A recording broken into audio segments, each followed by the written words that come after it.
Être femme et journaliste n'est pas toujours aisé.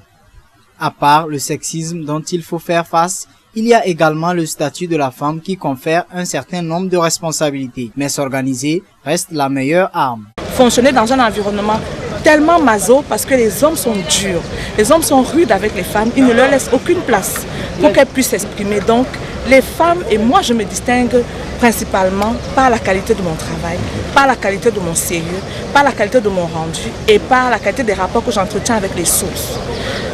Quand on est une femme journaliste, la première chose que les hommes voient, notamment les personnes vers lesquelles on collecte l'information, c'est d'abord une femme, donc une femme dragable. Et je me considère comme étant incomplète sans être épouse et mère. Donc je m'organise. Tout est une question d'organisation. La femme journaliste peut faire son travail aussi bien que l'homme journaliste. Ça veut dire quoi? Ça veut dire qu'on planifie notre vie familiale. De sorte que la vie professionnelle n'interfère pas sur la vie familiale. Quelle est donc la place et le rôle de la femme dans les médias?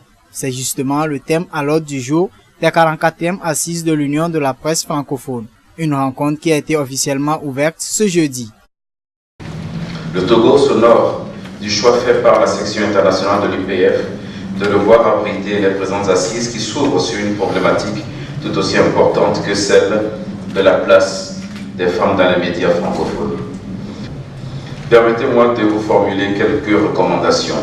Il s'agit notamment de la volonté d'œuvrer pour une place équitable de la femme dans nos médias et leur contenu, en mettant en avant les critères d'expertise, de représentativité dans tous les programmes et veiller à ne pas les exclure de nouveaux métiers du monde numérique.